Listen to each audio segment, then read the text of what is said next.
Esse é um texto que nos traz a conversão de Saulo de Tarso, que depois ficou conhecido como Paulo, né?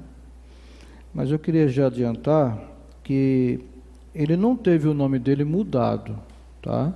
Como aconteceu com Abraão, com Sara e Jacó. Porque Saulo é o nome dele em hebraico, né? Que na verdade é Saul. Saul, mesmo rei Saul, mesmo nome, tá? E Paulo é a versão de Saulo em grego. Então, para eles, né? Aliás, em grego não, para os romanos. Então, os romanos chamavam Saulo de Paulo, certo? Por isso que a gente comumente conhece ele como Paulo. Mas o nome dele de batismo, diríamos assim, né? É Saulo, nome hebraico. Enquanto isso, né? Ou seja, enquanto Filipe está lá pregando o evangelho para as pessoas se convertendo, diz assim, ó: Saulo, motivado pela ânsia de matar os discípulos do Senhor, olha só, procurou o sumo sacerdote, pediu cartas para as sinagogas em Damasco, solicitando que cooperasse com a prisão de todos os seguidores do caminho. Era assim que os cristãos eram chamados, seguidores do caminho de Jesus, homens e mulheres, que ali encontrasse, para levá-los como prisioneiros a Jerusalém. Quando se aproximava de Damasco, de repente, uma luz do céu brilhou ao seu redor. Ele caiu no chão e ouviu uma voz lhe dizer: Saulo, Saulo, por que você me persegue? Quem és tu, Senhor? Perguntou Saulo. E a voz respondeu: Sou Jesus, a quem você persegue. Agora levante-se e entre na cidade, onde lhe dirão o que fazer.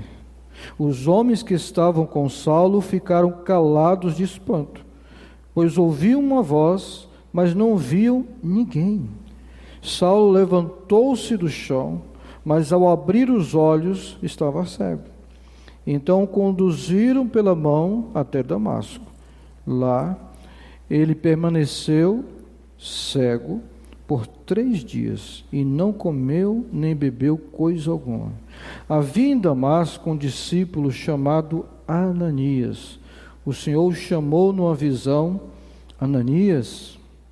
Sim, Senhor, respondeu ele. O Senhor disse: vá à rua direita, à casa de Judas. Esse Judas aqui não é o que traiu Jesus não, tá? Ao chegar, pergunte por um homem de Tarso, que é a cidade, chamado Saulo. Ele está orando neste momento. Deus sabe o que a gente está fazendo neste momento. Amém?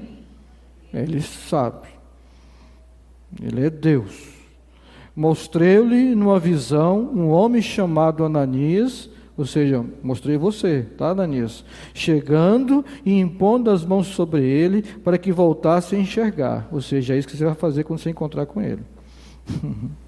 Ananias, porém, respondeu: Senhor, ouvi muita gente falar das coisas horríveis que esse homem vem fazendo ao teu povo santo em Jerusalém. E ele tem autorização dos principais sacerdotes para prender todos que invocam o teu nome. O Senhor, no entanto, disse: vá, pois Saulo é o instrumento que escolhi para levar minha mensagem aos gentios e aos reis, bem como ao povo de Israel. E eu mostrarei a ele quanto deve sofrer por meu nome. Ananias foi e encontrou Saulo. Ao impor as mãos sobre ele, olha, a visão se cumprindo, disse: Irmão Saulo, o Senhor Jesus, que lhe apareceu no caminho para cá, me enviou para que você volte a enxergar e fique o quê? Cheio do Espírito Santo. Coisa maravilhosa. O que aconteceu? Demorou 3 dias para acontecer isso? Não. No mesmo instante, algo semelhante a escamas caiu dos olhos de Saulo e sua visão foi restaurada. Então ele se levantou, foi batizado e depois de comer, recuperou as forças. Amém? Glória a Deus. É bom demais, né? Feche teus olhos, querido. Vamos orar. Senhor, muito obrigado por esta noite. Tua palavra é poderosa e ela vai falar conosco hoje. Não vai voltar vazia. Ela cumprirá o seu propósito. Em nome de Jesus. Amém. Por que você precisa de uma igreja? É o tema de hoje. Respostas cristãs a perguntas importantes. Você sabia que tem gente que ainda faz esse tipo de pergunta? Às vezes para você não seja uma coisa tão importante, mas para muita gente, inclusive 4 milhões de brasileiros, segundo o IBGE, pessoas que se dizem cristãs, mas não estão vinculadas a nenhuma igreja cristã. Eles querem o noivo, mas não querem a noiva. Eles querem Jesus, mas não querem participar da igreja de Jesus. Razões. Alguns alegam: olha, eu faço parte da igreja orgânica, eu quero uma igreja sem ser institucional. Não quero uma igreja organizada, estruturada, né? Eu quero me reunir com um grupo de pessoas ali que creem em Jesus, mas sem nenhum compromisso institucional de se tornar membro de uma igreja. Outros tiveram decepções com lideranças eclesiásticas e abandonaram a igreja. Alguns outros até sofreram abusos, chamados abusos espirituais. Líderes despreparados e que impuseram suas opiniões, suas visões e seus corações sobre os seus liderados, sobre as suas ovelhas, dominando o rebanho e usando inclusive o nome de Deus para manipular as pessoas. É verdade? Sim, é verdade. Mas é verdade em relação a todos os líderes eclesiásticos, a todos os pastores do Brasil? Também não é verdade. Não se aplica a todos, né? Outros também, eu poderia dizer que uma das razões porque muita gente hoje é considerado de desigrejado, eles dizem-se cristãos, mas não estão vinculados a nenhum compromisso com a igreja, porque esse talvez seja um fenômeno particular do que é chamado na sociologia de pós-modernidade, onde o individualismo é exagerado, onde a sociedade tem relacionamentos líquidos, onde as pessoas não estão levando a sério nem o casamento, imagine um compromisso com a igreja.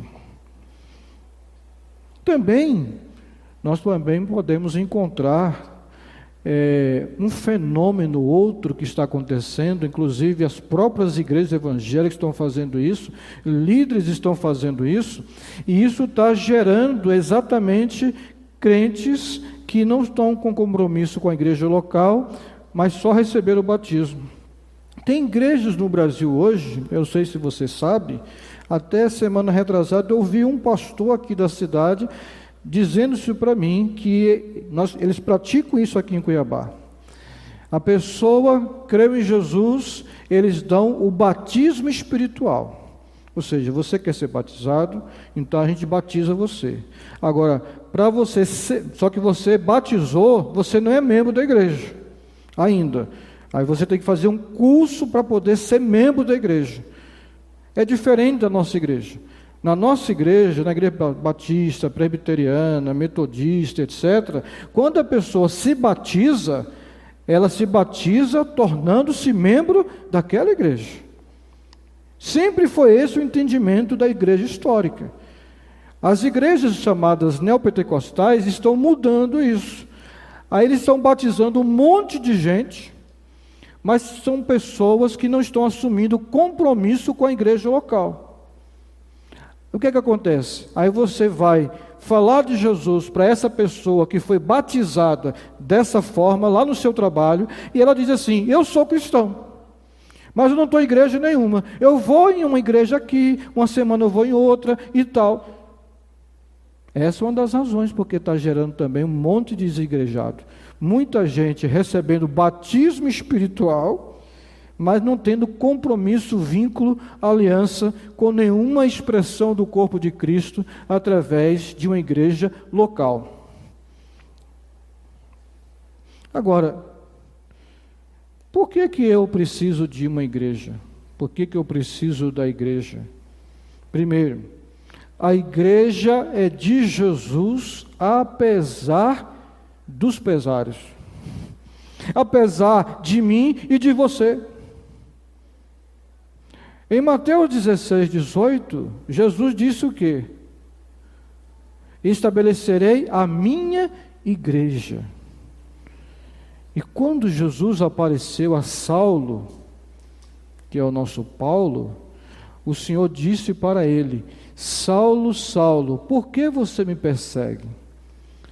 E ele não sabia que ele estava perseguindo Jesus.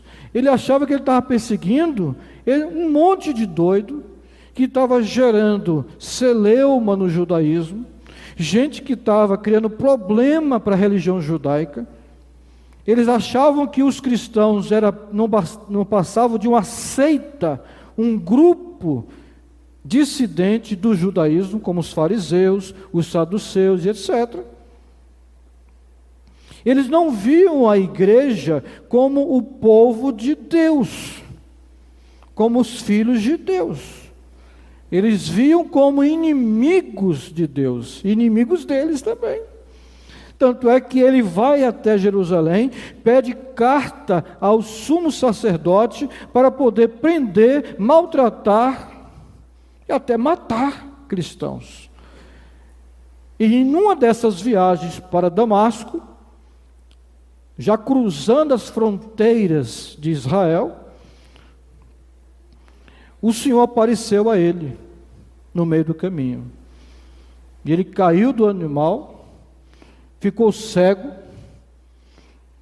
e o Senhor fala isso para ele: por que você está me perseguindo? Porque perseguir a este povo é perseguir a mim. Ali, no primeiro dia da sua conversão, Saulo já descobre a igreja. Ele sabe que aquele povo é o povo de Jesus, é a igreja de Jesus. Que essa igreja é mais do que uma instituição humana, assim como o casamento. Casamento não é uma instituição meramente humana, mas uma instituição divina. Igreja não é uma instituição meramente humana, igreja é uma instituição divina. Por isso que nem igreja, nem casamento nunca vão acabar.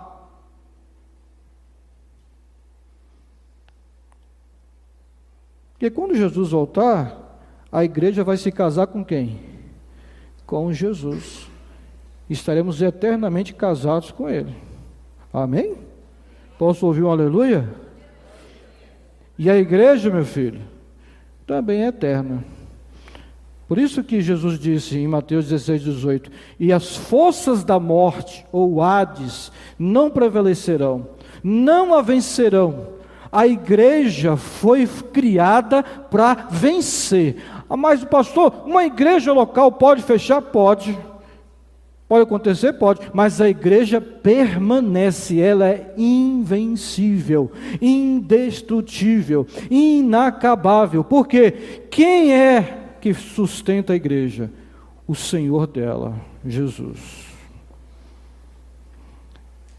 Então, quando a gente começa a perceber que a igreja não é apenas uma organização social religiosa, que tem um CNPJ, mas que é o povo de Jesus, é o povo que Jesus morreu por eles, como diz o apóstolo Pedro, diz que Cristo morreu por nossos pecados, morreu pela sua igreja, o seu povo. Não é apenas uma instituição humana, de fato é governada por homens, mas ela foi estabelecida pelo Senhor Jesus. Segundo, por que você precisa de uma igreja? Na igreja eu sou ensinado a servir a Deus. O verso 6 do capítulo 9 de Atos, que é o texto que nós lemos, o Senhor diz assim para Saulo: entre em Damasco e lá te dirão o que você deve fazer. Jesus poderia ter dito tudo para Paulo? Sim. O que ele deveria fazer? Sim, poderia. Mas ele usou quem? Um simples discípulo, membro da igreja. Ele está habilitado a dizer para um doutor da lei os passos iniciais da fé cristã. O Senhor contava com um homem chamado Ananias. O Senhor já faz o quê? Coloca Saulo em contato com a igreja. E as pessoas vão ter contato com a igreja por meio de quem? De alguém da igreja. Então, quando o Senhor resolveu salvar Saulo, ele já tinha pensado em Ananias. E ele sabia que ele podia contar com Ananias. Ananias estava suficientemente preparado para dizer para um doutor da lei o que ele deve fazer para ser salvo, o que ele deve fazer para crescer em Cristo. E o Senhor está trabalhando ali, falando com Saulo e falando com Ananias. Ananias é o seguinte: eu já dei uma visão para esse homem, e esse homem vê você, né, colocando as mãos sobre ele, e ele recebendo o Espírito Santo, e as escamas caindo dos seus olhos. Então, quando você chegar lá, a primeira coisa que você vai fazer é exatamente isso: vai colocar as mãos sobre ele, e vai acontecer isso que eu estou falando para você, porque eu já dei essa visão para ele, mesmo com os olhos fechados. Eu abri os olhos espirituais dele para que ele possa enxergar o que vai acontecer com ele quando você chegar.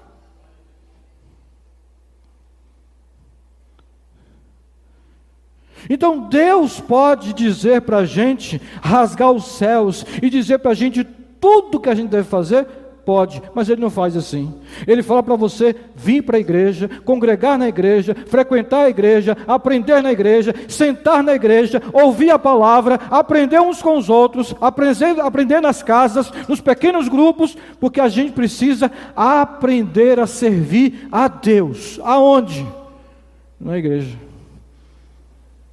Não tem lugar para cristão zorro solitário, cavaleiro solitário. Na igreja não tem lugar para isso. Não, eu me basto. Não, não tem isso negócio. Na igreja não tem isso. Tá?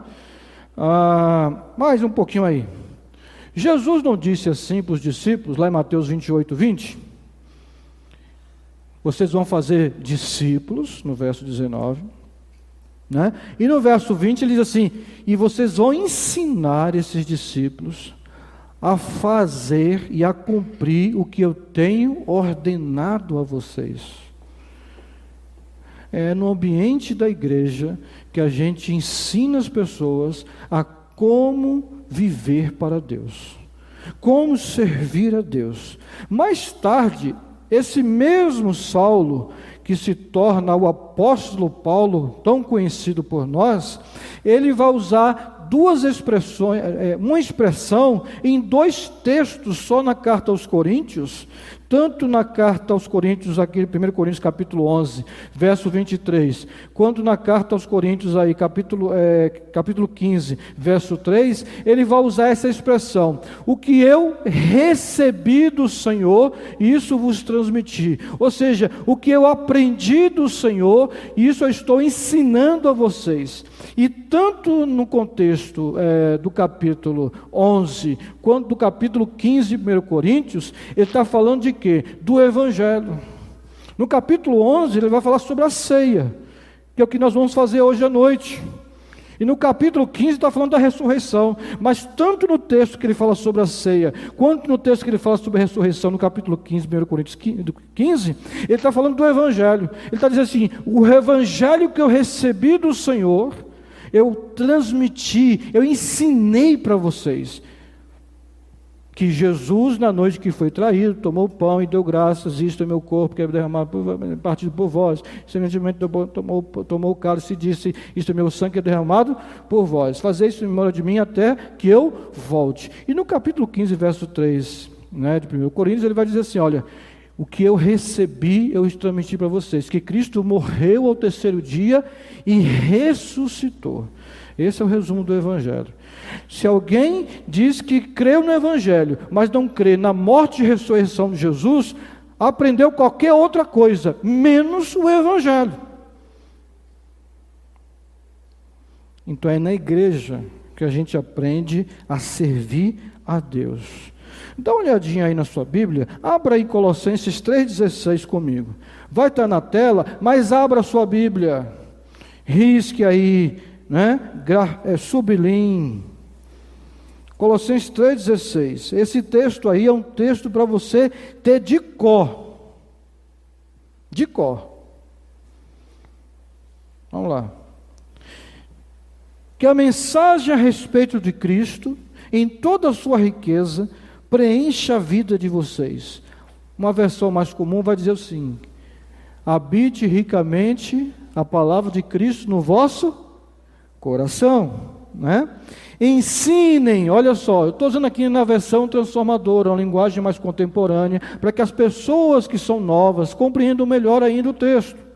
E ele diz assim: ensinem e aconselhem uns aos outros com toda sabedoria. Sabedoria que vem de onde? De Deus e da sua palavra.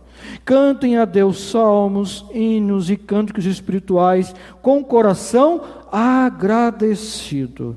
E tudo que fizerem ou disserem, façam em nome do Senhor Jesus, dando graças a Deus o Pai por meio dele. Ora, como é que a gente vai praticar isso aqui que Paulo está dizendo, se a gente não está no convívio da igreja? Impossível. Ensinar uns aos outros, aconselhar uns aos outros. Cantar salmos. Você pode cantar em casa sozinho? Pode e deve. Mas também você tem que fazer isso no convívio do corpo de Cristo. É impossível viver isso aqui, cumprir esse mandamento da palavra de Deus, que é chamado de mandamento mútuo, recíproco, sozinho. Agora vamos mais para frente. Abra lá em Tito, capítulo 2, do verso 1 ao verso 6. Dá uma olhadinha. É uma carta pastoral. Paulo está dizendo para Tito como que ele deve organizar a igreja.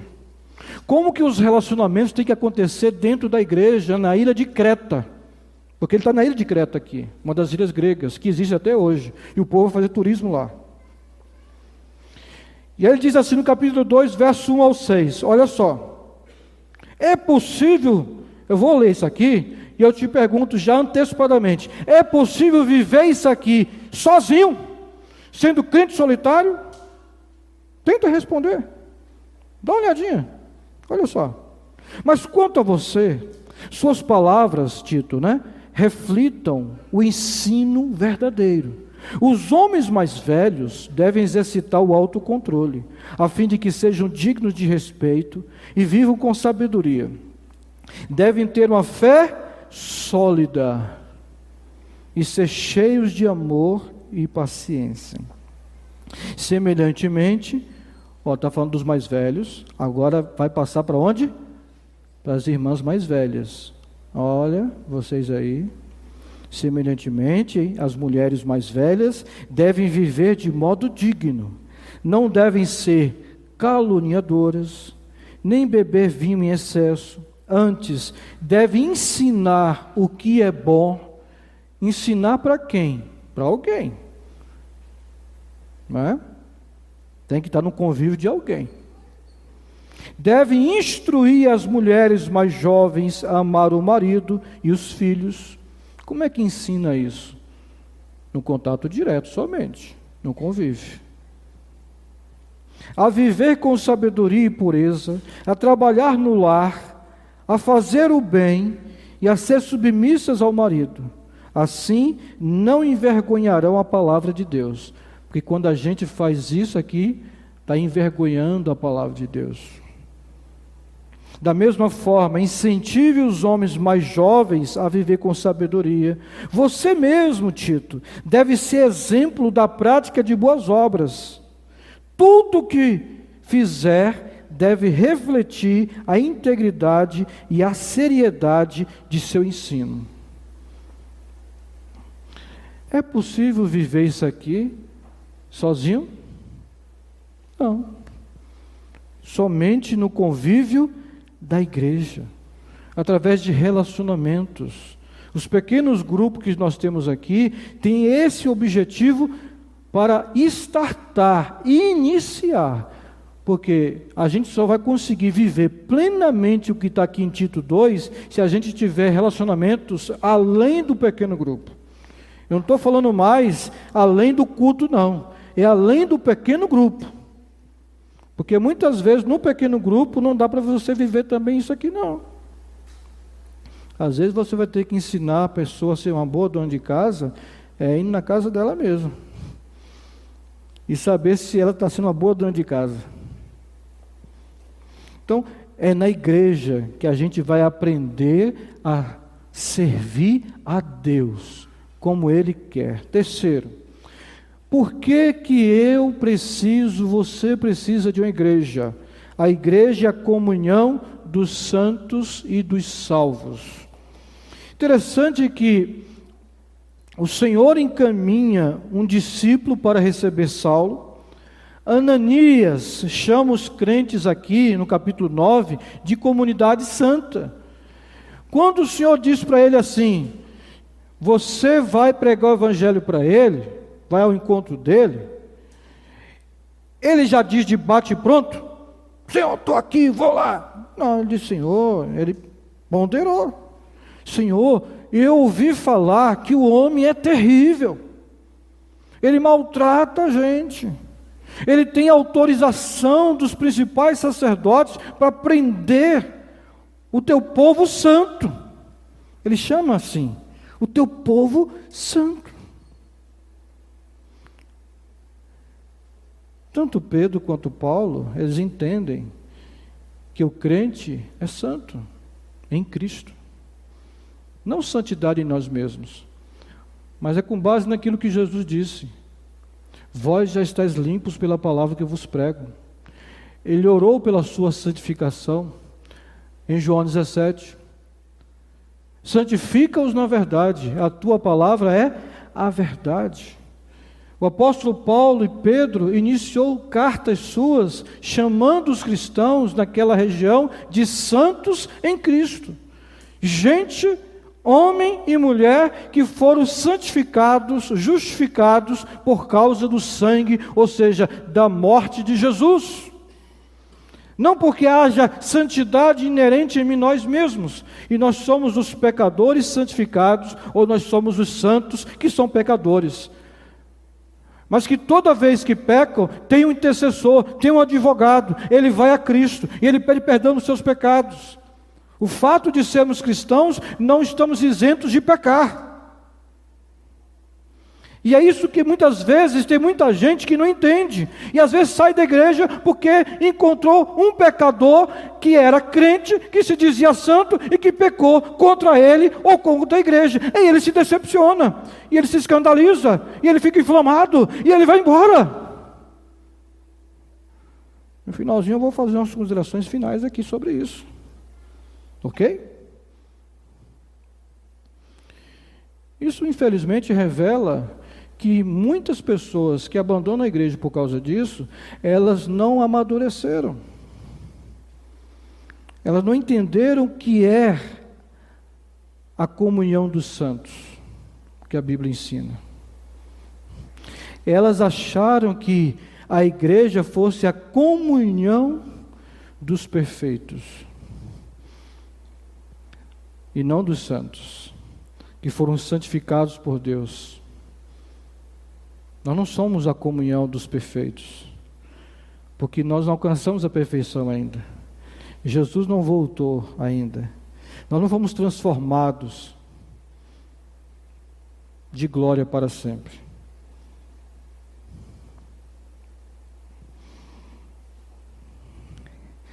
Mais tarde, Paulo diz aos irmãos de Éfeso que eles são concidadãos dos santos e da família de Deus, em Efésios 2:19.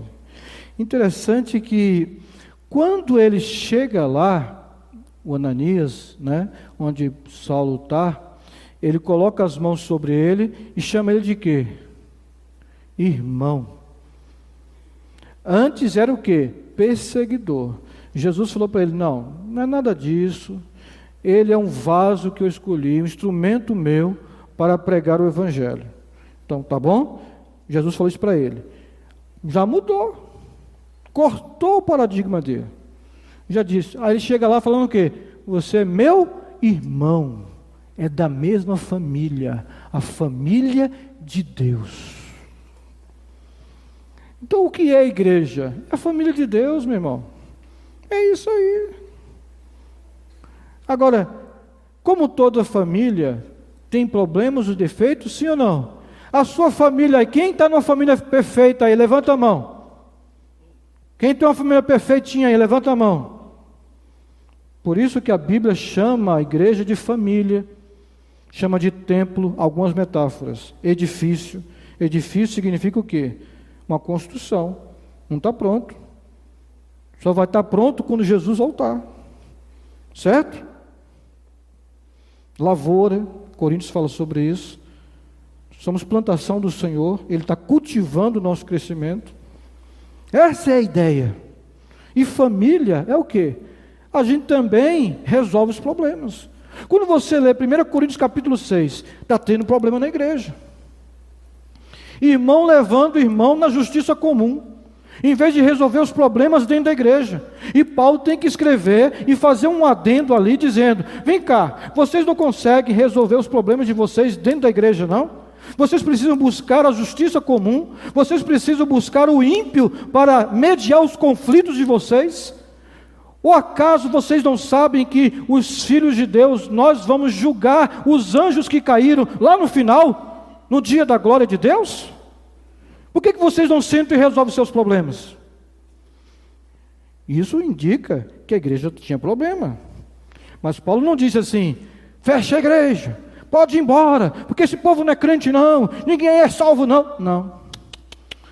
Dá uma olhadinha, abre aí, 1 Coríntios capítulo 1, verso 1. Como é que ele chama esse povo cheio de problema?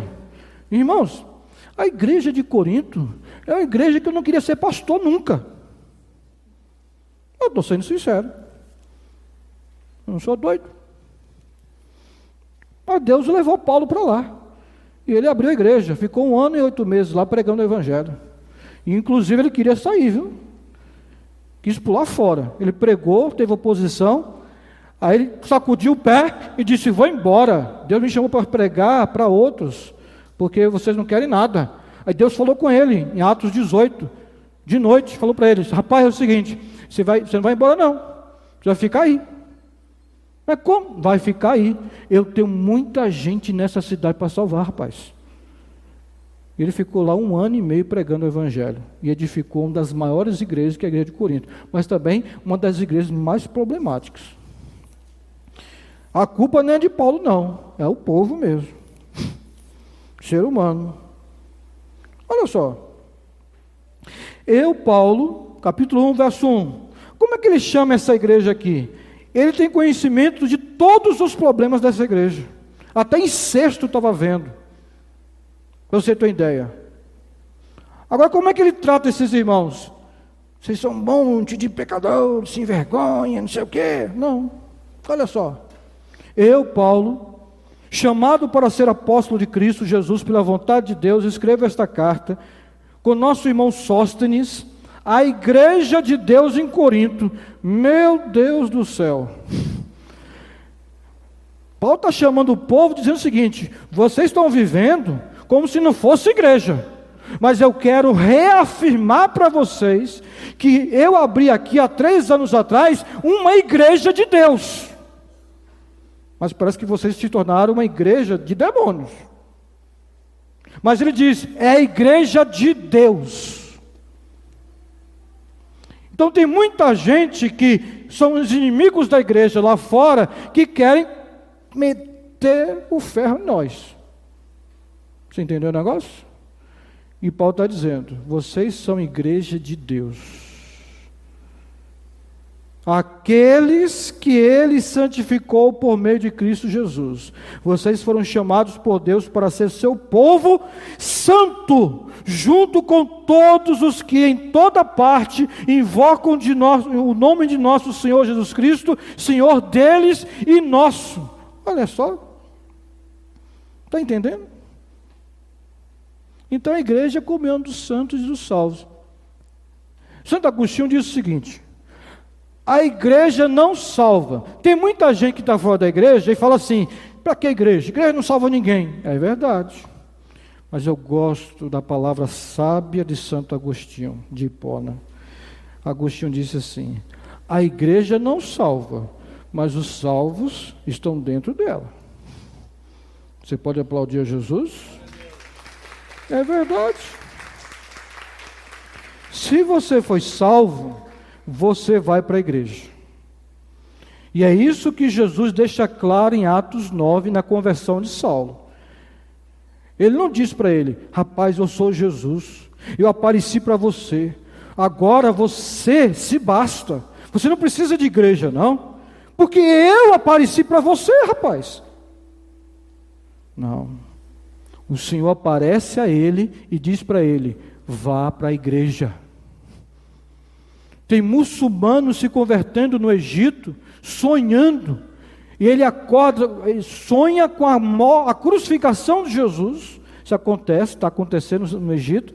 Inclusive o pastor Maurício, Samé Maurício, um pastor que tem uma igreja lá no centro do Cairo, ele recebeu vários muçulmanos na igreja dele, gente que sonhava, muçulmanos se convertendo com a crucificação. Aí ele acorda, né, com aquele pesadelo, doido, acorda assim, e agora? O que eu faço? A mesma coisa que Jesus falou para Saulo de Tarso. Ele ficou cego, ele falou assim, Senhor, o que eu tenho que fazer agora?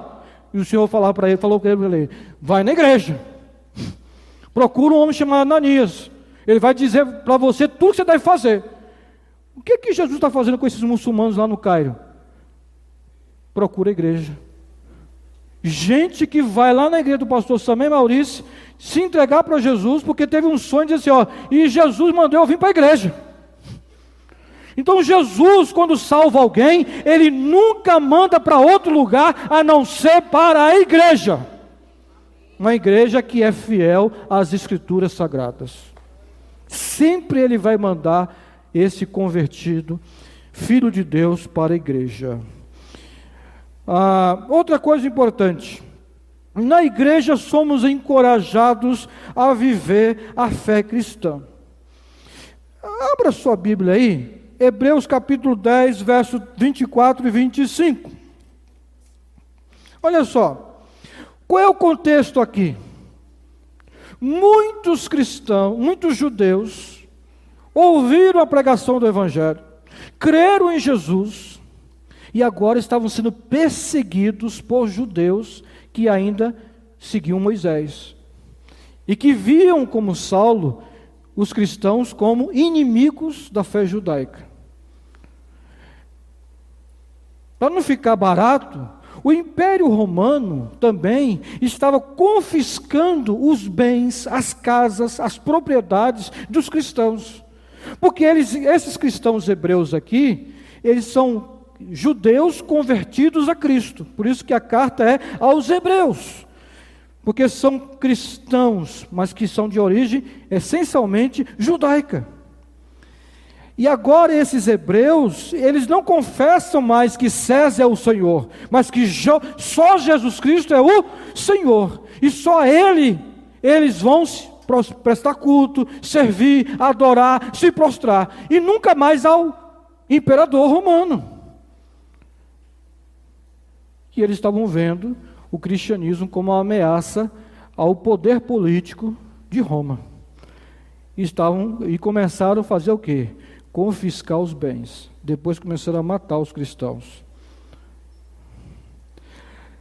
Quando o Império Romano, os judeus dando surra, e o Império Romano confiscando as propriedades, muita gente temeu e falou assim: eu não quero perder minha propriedade. Outros pensaram assim: eu não quero morrer. O que eles começaram a fazer? Esconder. Não ia para o culto, não se reunia mais nas casas dos irmãos, para não serem identificados como o povo do caminho, o seguidor do Nazareno. Aí o escritor aos Hebreus diz isso aqui, ó. Ele diz assim, ó: vocês não podem, né? Pensemos em como motivar uns aos outros na prática do amor e das boas obras, e não deixemos de nos reunir como fazem alguns, mas encorajemo-nos mutuamente, sobretudo agora que o dia está próximo.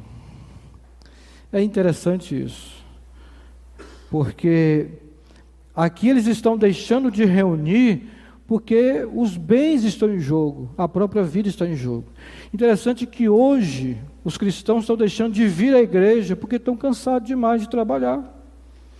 Eu não estou com vontade, né? Não estou com vontade, estou muito indisposto hoje. É bem diferente, né, da razão deles.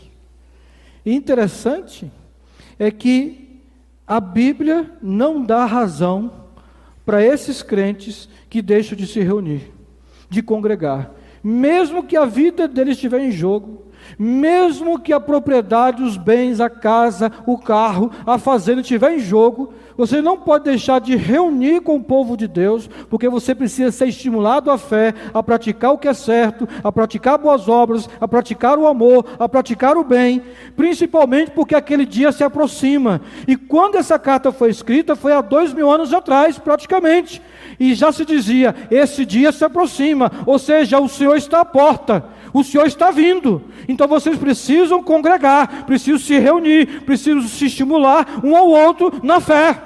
Essa é a razão porque eu vou à igreja, essa é a razão porque eu saio da minha casa, da minha comunidade. Eu preciso ser exortado, encorajado, estimulado, admoestado, aconselhado, corrigido na igreja, pela igreja. Entendeu, Davi? Tá ligado? Tá bom. Irmãos, é simples. E às vezes a gente, como pastor, tem que, de vez em quando, lembrar os membros desta igreja que eles precisam vir para o culto. Na segunda-feira eu tenho que mandar uma mensagenzinha: irmão, porque você tem 2 domingos que você não vem no culto? Estou muito atarefado, muito trabalho. Irmão, não tem desculpa.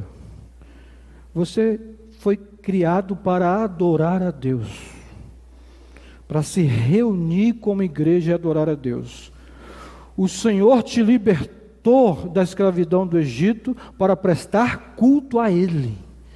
Lembre-se que lá no livro de Êxodo, quando o Senhor disse que iria tirar o povo do Egito, Ele disse claramente: vocês vão me prestar culto.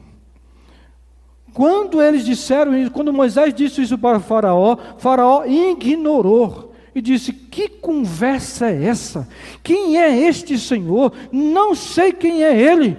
E outra coisa, vocês são um monte de sem vergonha, vagabundo, estão ociosos. Se vocês estão com tempo para trabalhar, agora vocês vão lá no mato, vão derrubar a lenha, porque nem a lenha vocês vão receber. Vocês estão com muito tempo para adorar, para fazer culto ao seu Deus, então agora, a partir de agora, vocês vão trabalhar mais. Por quê? Porque o diabo, ele não dá descanso. Porque o mundo não dá descanso. Por isso que em Deuteronômio capítulo 5, quando o Senhor repete a lei para o povo que vai entrar, essa nova geração vai entrar na terra prometida, Ele diz assim: olha, lembre-se de guardar o dia de sábado, vocês precisam descansar, para se reunir como família, para adorar ao Senhor, para cultuar ao Senhor, e tem mais, lembre-se que vocês foram escravos no Egito, não tiveram descanso remunerado, não tiveram FGTS, não tiveram férias, não tiveram abono de férias, mas eu sou o Senhor vosso Deus, que vos dá descanso. Eu dou descanso a vocês. Quando você está no mundo, meu irmão, você não tem descanso, porque o diabo não te dá descanso, mas Deus te dá descanso. E Jesus disse assim: vinde a mim todos vós que estáis cansados e sobrecarregados, que eu vos aliviarei. O chamado de Jesus é para te dar descanso, e você vive atribulado, cansado, não tem tempo para orar, para ler a Bíblia, para vir na igreja, você é um crente cansado, o Senhor te dá descanso. Para com isso, muda o teu estilo de vida e tenha tempo para vir para a casa de Deus, cantar ao Senhor e receber a palavra todo domingo, pelo menos. O negócio é sério, e tem gente que está brincando de ser crente. É muito sério.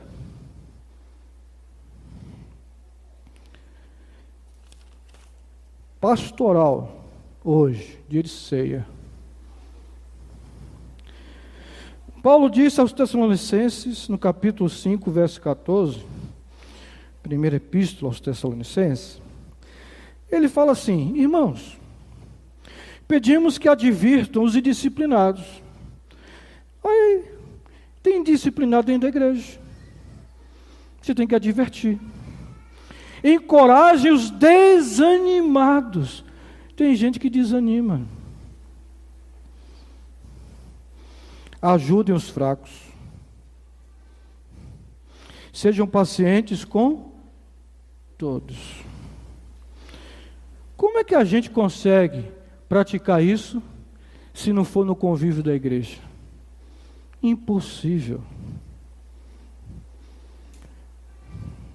Por último, na igreja servimos e somos servidos. Em Romanos capítulo 1, versos 11 e 12, Paulo escreve a esta igreja de Roma, e não foi ele que abriu a igreja de Roma. Ele escreve para essa igreja, e ele diz o seguinte: eu desejo estar com vocês para comunicar alguns dom espiritual, tanto para consolar como para ser consolado. Olha só, servir e ser servido, apoiar e ser apoiado, abençoar e ser abençoado. O apóstolo Paulo está dizendo para a igreja de Roma: olha, eu não vou aí só para dar, eu vou para receber. Ele se despe, dessa coisa de que ele não precisa de nada, não precisa de ajuda, mas ele quer servir, ele quer abençoar. Por que eu estou na igreja? Sabe por que você está na igreja aqui, meu irmão? Porque você foi chamado para servir. E se você se dispor a servir, você vai ser servido. Porque esse é o movimento cristão. A gente não espera ser servido, a gente serve. E servindo, a gente é servido. Há muita gente que faz o contrário. Ele fica esperando ser servido para servir. O movimento de Cristo não é esse. A atitude dele foi servir. Ele foi lá e lavou os pés dos discípulos. Não ficou esperando ninguém lavar os pés dele. E depois lavaram os dele também. Esse é o movimento cristão. Você serve e é servido. Na igreja em Jerusalém, não haviam necessitados, porque eles supriam uns aos outros nas suas necessidades. Em Atos capítulo 4, verso 34 e 35, diz isso. Não tinha problema. Eles se ajudavam mutuamente. Os líderes da igreja nascem dentro da igreja. Em Atos 6, os diáconos nascem aonde? Dentro da igreja. A igreja não importa servidores, não contrata profissionais para trabalhar nela. Quem trabalha na igreja, quem serve na igreja e a igreja são os crentes que estão nela. Posso ouvir um amém? A gente não contrata profissional, isso aqui não é empresa não, gente. Vamos acabar com isso. Os presbíteros e pastores saem de onde? Da igreja. Os apóstolos Paulo e Barnabé saíram de onde? Da igreja de Antioquia, Atos capítulo 13. E o verso 3 diz que eles serviam ao Senhor com orações e jejuns, juntamente com mais 5 homens que eram chamados de profetas e mestres na igreja, e o Espírito Santo falou no meio deles: separai-me a Saulo e Barnabé para a obra que vos tenho chamado. E a igreja se reuniu, colocou as mãos sobre eles e os enviou para o campo missionário. Depois eles voltam no capítulo 14 para prestar contas do trabalho. É na igreja que Deus levanta a liderança da sua igreja. A gente não vai fazer contratar uma empresa para fazer seleção de pastores, presbíteros, diáconos, líderes e oferecer salário. O que é isso? Como é que nós vamos levantar líderes para esta igreja se as pessoas não estão crescendo como igreja? Porque eu não sou irresponsável de colocar gente neófita, imatura, despreparada para liderar a casa de Deus. Eu não coloco. A gente só coloca gente que a gente prepara e que a gente confia. E que anda com a gente.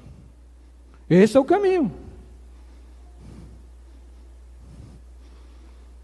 Então, como que a igreja vai gerar lideranças se não tem maturidade espiritual? E não há maturidade espiritual se o crente não estiver comprometido com a sua própria maturidade espiritual em primeiro lugar. Porque a primeira pessoa interessada em querer crescer em Cristo é você. Orar todo dia, ler a Bíblia todo dia, buscar a Deus todo dia. É assim que começa o crescimento espiritual do crente. Não depender só do culto da igreja também.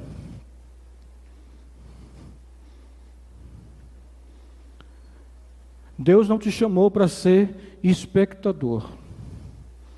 Ninguém aqui foi chamado para ser espectador. Todo mundo foi chamado para jogar no time. Tem que descer a arquibancada e jogar no time. Os pastores e presbíteros são os técnicos. Amém? Está entendendo? Efésios capítulo 4, verso 11, 12, 13, 14, 15, 16. Depois lê em casa. A igreja toda trabalha. Os pastores são os treinadores. Prepara os santos para o serviço, para a obra do ministério. Verso 13 de Efésios capítulo 4. Quem está entendendo, levanta a mão. Amém? Aleluia. Como viver tudo isso aqui, se não for no convívio da igreja? Paulo diz a reunião da igreja, 1 Coríntios 14, 26. Ele diz que a reunião da igreja é uma oportunidade de servirmos uns aos outros, visando a edificação da igreja. Ele diz assim: quando vocês se reunirem, um cantará, o outro ensinará, o outro revelará, um falará em línguas, o outro interpretará o que for dito. Tudo o que for feito, porém, deverá fortalecer a todos. Ou seja, tudo deve ser feito para a edificação da igreja. Por isso que eu preciso me reunir no grande grupo, domingo à noite, e no pequeno grupo, no meio da semana. Porque essas coisas aqui de 1 Coríntios, capítulo 14, verso 26, precisam acontecer tanto aqui, quanto no pequeno grupo. Mas eu acredito que no pequeno grupo você consegue praticar muito mais isso aqui do que no grande grupo, domingo à noite. E o apóstolo Pedro vai na mesma direção do apóstolo Paulo. Finalizando, de fato, 1 Pedro, capítulo 4, verso 10, ele diz assim: Deus concedeu um dom a cada um. Olhe para o seu irmão e diga assim para ele: Deus concedeu um dom para você. Não fique dizendo que você não tem dom, não. Porque Mateus 25 diz assim: se alguém diz que não tem dom, até o que tem será tirado, e vai dar para outro, que é fiel no uso dos dons. Olha o que Pedro está dizendo aqui, e Paulo vai falar também isso no capítulo 12 da 1 Coríntios, capítulo 12. Ele vai dizer isso: Deus confiou um dom a cada um. Se é crente, nasceu de novo, tem o Espírito Santo, Deus te deu um dom. E qual é o meu, pastor? Começa a servir, você vai descobrir. A melhor forma, melhor do que fazer um teste de dons, um papelzinho assim, pim, pim, pim, vai servindo, vai trabalhando, você vai descobrir, já, é rapidinho. Ele diz assim: e vocês devem usá-lo para servir uns aos outros. Quem está entendendo, diga amém. Irmão, por que Deus te salvou? Irmão, por que Deus te deu um dom? Irmão, por que você está na igreja? Para servir o seu irmão, meu irmão. Você está entendendo? Que Deus não te chamou para ser consumidor, mas trabalhador da obra dele. Você não veio aqui para ficar consumindo. O que a igreja pode fazer por mim? Eu sou tão pobre, carente, necessitado, eu preciso de alguma coisa. Meu irmão, começa a fazer, começa a trabalhar, você vai se enriquecer. Deus vai te dar muita riqueza em dons espirituais, em muita coisa. Às vezes você não tem nada porque você não faz nada. Só engordando. Fisicamente, igual eu. E espiritualmente. Ouve palavra, ensina. E está colocando isso aonde? Está ensinando para quem? Você tem que ensinar para alguém. O que você aprendeu hoje? Fala para mim. O que você aprendeu hoje, você tem que ensinar para alguém. Porque senão morre aqui.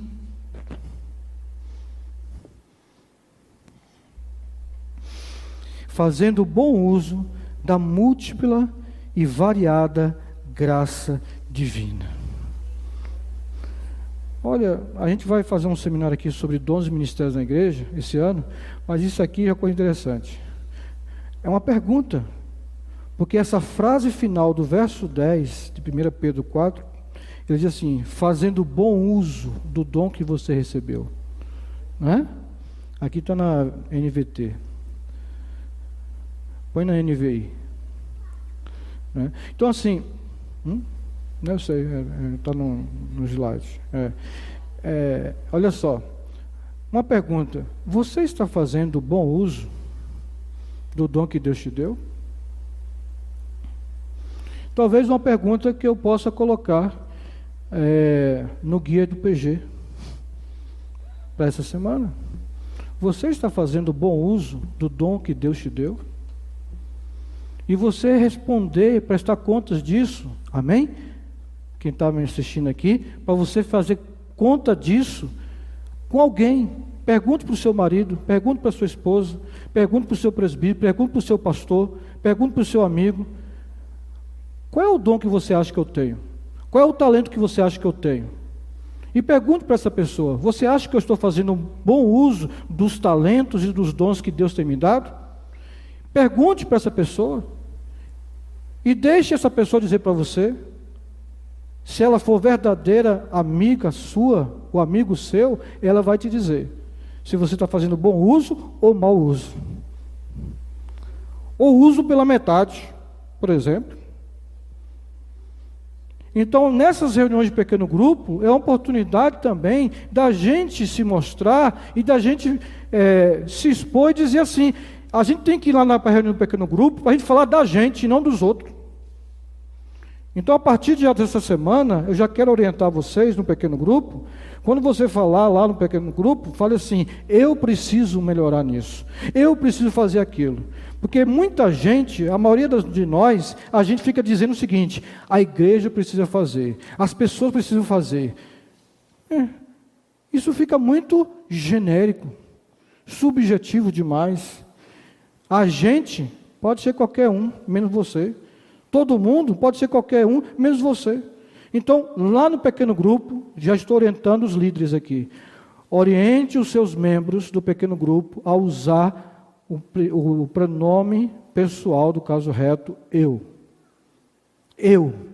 Eu preciso mudar. Eu preciso usar melhor os meus dons nisso e por isso. Em vez de ficar dizendo, né?